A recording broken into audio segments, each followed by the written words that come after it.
Hello, welcome to my YouTube channel.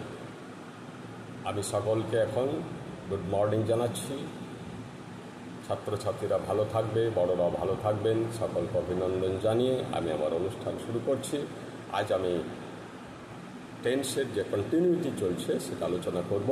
তিনটে tense আমরা আলোচনা করেছি, প্রেজেন্ট তিনটে tense, present indefinite, present continuous, present perfect মোটামুটি আলোচনা হয়েছে। আজ আর একটা নতুন টেন্স ধরবো, সেটা হচ্ছে প্রেজেন্ট পারফেক্ট কন্টিনিউয়াস টেন্স। দয়া করে তোমরা আমাকে লাইক দেবে, কমেন্ট দেবে এবং সাবস্ক্রাইব করবে। আর যাদের কোনো অসুবিধা থাকবে আমাকে কমেন্ট বক্সে লিখে দেখাবে, পরের দিন নাম উল্লেখ করে আমি সেটা কারেকশন করে দেবো, বা তোমাদের মধ্যে কারেকশন। আমার কোনো তরফ থেকে কোনো অসুবিধা থাকলে সেটাও, বা আমার তরফ থেকে যদি কোনো ফল্ট থাকে বা শেখানোর মধ্যে যদি কোনো ভুল থাকে, তোমাদের যদি কোনো অসুবিধা হয় সেটা আমাকে জানাবে। আমি পরের ভিডিওতে সেটা কারেকশন করে দেবো এবং সেটা বুঝিয়ে দেবো, কোনো অসুবিধা হবে না। আজ হচ্ছে present perfect continuous tense. Present perfect continuous tense ব্যাপারটা হলো, এটা কন্টিনিউয়াস বটে, কিন্তু পারফেক্ট কন্টিনিউয়াস, পারফেক্ট এবং কন্টিনিউয়াস টেন্স। পারফেক্ট টেন্সের নিয়ম এবং কন্টিনিউয়াস টেন্সের নিয়ম এখানে জয়েন্টলি প্রয়োগ করতে হবে। কন্টিনিউয়াস টেন্সের নিয়ম কি? কন্টিনিউয়াস টেন্সের নিয়ম হলো ভার্বের শেষে আইএনজি যোগ, সেটা হবে এখানে। এবং পারফেক্ট টেন্সের নিয়ম হলো, প্রেজেন্ট পারফেক্ট টেন্সের নিয়ম হলো সাবজেক্টের পরে হ্যাভ বা হ্যাজ বসে এবং থার্ড ফর্ম হয়। দুটি নিয়ম এখানে যৌথভাবে প্রযুক্ত হবে। এবং এটা ব্যাপারটা কীরকম, যখন একটা কাজ কোনো নির্দিষ্ট সময় ধরে চলছে, আগে আরম্ভ হয়েছে, বর্তমানেও চলছে, নির্দিষ্ট সময়টা মেনশন থাকে। এক্ষেত্রে সময়টা মেনশন থাকবে, 1 মাস, 2 মাস, 2 ঘন্টা, 1 ঘন্টা, বা কোনো একটা নির্দিষ্ট সময়ে শুরু হয়েছে, হয়তো 1 মাস আগে শুরু হয়েছে বা সকালে শুরু হয়েছে, এরকম ধরনের এক্সাম্পলগুলো, মানে বাস্তব থেকে আমরা তো তুলে আনি, বাস্তবের এক্সাম্পলগুলো দিয়ে আমি জিনিসটাকে বোঝাবার চেষ্টা করছি। তোমরা প্লিজ মন দিয়ে শুনবে, শেষ পর্যন্ত শুনবে, মনে রাখবে। খুব সহজভাবে হাসতে হাসতে ইংরেজি শেখাবো, তোমরা শিখে যাবে। খুব মনোযোগ সহকারে শুনবে, খুব সহজ। এর ফর্ম হচ্ছে সাবজেক্ট, প্রথমে সাবজেক্ট, তারপর হ্যাভ অথবা হ্যাজ, দুটোর মধ্যে একটা চয়েস, তারপর বিন যোগ হবে, বিডবলইএন, বিন যোগ হবে, তারপর ভার্বের শেষে আইএনজি যোগ, তারপরে অবজেক্ট, তারপরে যাই হোক কিছু থাকতেও পারে, নাও পারে। তাহলে কি হলো, সাবজেক্ট, তারপর হ্যাভ বা হ্যাজ, তারপর বিডবলইএন, বিং নয়, বিডবলইএন, তারপর ভার্বের শেষে আইএনজি যোগ, তারপরে অবজেক্ট বা অন্য কিছু। দেখো এখানে প্রেজেন্ট কন্টিনিউয়াস টেন্সের নিয়ম, যেটা কন্টিনিউয়াস টেন্সের নিয়ম হচ্ছে আইএনজি যোগ, সেটা হবে, এবং হ্যাভ বা হ্যাজ, আর থার্ড ফর্ম, ওই যে বি ভার্বের থার্ড ফর্ম বিন, এটা পারফেক্ট টেন্সের নিয়ম, সেটাও এখানে অ্যাপ্লাইড হবে। যেমন ধরো, ছেলেটি 1 ঘন্টা ধরে পড়ছে, ছেলেটি 1 ঘন্টা ধরে পড়ছে। দ্য বয়, বয়ের পর হ্যাজ হবে, হ্যাভ এবং হ্যাজের মধ্যে চয়েস, দ্য বয়ের পর তার হ্যাভ হবে না, হ্যাজ হবে। তারপর বিন, দ্য বয় হ্যাজ বিন হলো। এবার ভার্বের শেষে আইএনজি যোগ, এখানে ভার্ব হবে reading. The boy has been reading for an hour, 1 ঘন্টা, for an hour. The boy has been reading for an hour. এবার যদি থাকে বালকটা 1 ঘন্টা ধরে ইংরাজি পড়ছে, তখন the boy has been reading English for an hour. আমি 1 ঘন্টা ধরে ইংরেজি পড়ছি, আই হ্যাভ বিন রিডিং, এরপর have, I have been reading English for an hour. তুমি 1 ঘন্টা ধরে ইংরেজি পড়ছো, you have been reading English for an hour. তারা 1 ঘন্টা ধরে ইংরেজি পড়ছে, they have been reading English for an hour. এটা একটা সময়, মানে একটা নির্দিষ্ট সময় ধরে, নির্দিষ্ট সময় 1 ঘন্টা 2 ঘন্টা 2 মাস 1 মাস 1 বছর, তখন এই টেন্সটা হবে। যদি বলা হয় আমি পড়ছি, তখন আই এম রিডিং। কিন্তু আমি 1 ঘন্টা ধরে পড়ছি, তখন I am reading for an hour হবে না, তখন হবে I have been reading for an hour. এখানে সময়টা যেহেতু চলে এলো, নির্দিষ্ট সময়, তাই এখানে প্রেজেন্ট কন্টিনিউয়াস টেন্স নয়, present perfect continuous tense used হবে।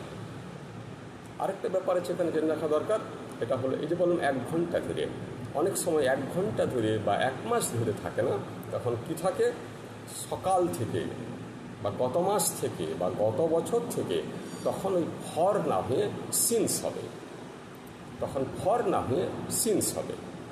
যেমন রাজমিস্ত্রিটি গত মাস থেকে বাড়িটা তৈরি করছে। The Mason has been making the building since the last month. The Mason, রাজমিস্ত্রি, হ্যাজ বিন মেকিং তৈরি করা, has been making the building since the last month. Since এখানে ফর হলো না, কারণ এখানে পয়েন্ট অফ টাইম আছে, পেরিয়ড অফ টাইম নেই। পয়েন্ট অফ টাইম মানে কোন সময়ে কাজটা শুরু হয়েছে সেটা বলছে, কতদিন ধরে চলছে বা কতক্ষণ টাইমের পেরিয়ডটা নাই, হিসাব নাই। সেই ক্ষেত্রে ফর না হয়ে সিন্স হবে। আর যখন টাইম থাকবে 2 ঘন্টা ধরে, 5 ঘন্টা ধরে, 1 মাস ধরে, তখন হবে ফর। মেয়েটি সকাল থেকে পড়ছে। The girl has been reading since the morning. The girl has been reading since the morning. আর যদি বলে মেয়েটি 1 ঘন্টা ধরে পড়ছে, তখন the girl has been reading for an hour. For আর সিন্স এই দুটো মনে রাখবে। যখন পয়েন্ট অফ টাইম তখন সিন্স, যখন পেরিয়ড অফ টাইম তখন ফর। চাষিরা 10 দিন ধরে মাঠে কাজ করছে, এটা প্রেজেন্ট পারফেক্ট কন্টিনিউয়াস টেন্সে যাবে। The farmers have been working in the field for 10 months. 10 মাস বললাম, 10 মাস, 10 months. The farmers have been working in the field for 10 months. তারা 1 ঘন্টা ধরে ক্রিকেট খেলছে। They have been playing cricket for an hour. They have been playing cricket for an hour. Have বা has, তারপরে been বারবার বলে দিচ্ছি, তারপর ভার্বের শেষে আইএনজি যোগ, এটা হচ্ছে ফর। লোকটি 40 মিনিট ধরে খাচ্ছে। The man has been eating for 40 minutes. The man has been eating for 40 minutes. যদি থাকে লোকটি 40 মিনিট ধরে ভাত খাচ্ছে। The man has been eating rice, তখন রাইসটা এলো for 40 minutes.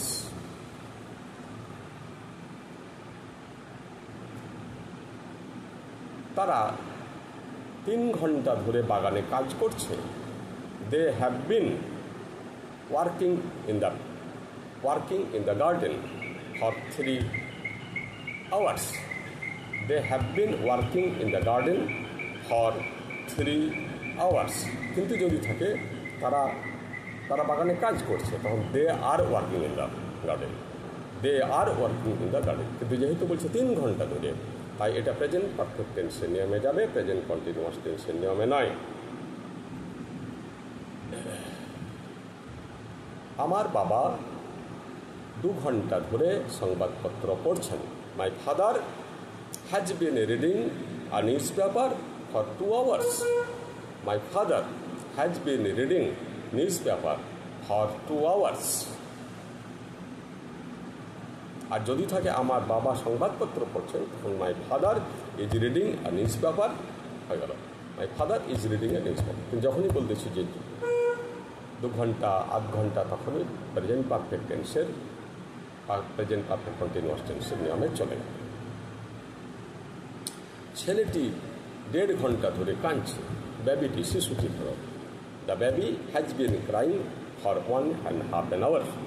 The baby has been crying for 1.5 ঘন্টা, ফর 1.5 hour।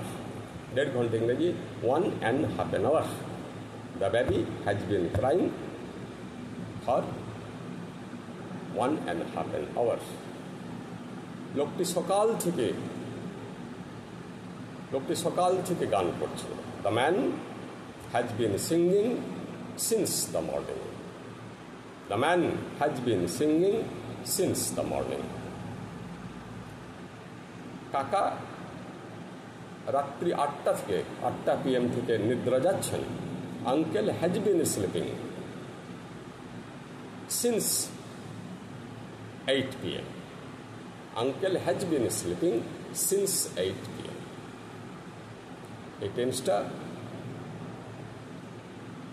এই টেন্সের ব্যবহার কিছুটা কম হলেও ব্যবহার আছে। তাই এর এক্সাম্পল, এই কথাগুলো মোটামুটি এক্সাম্পল দিয়ে বোঝালাম।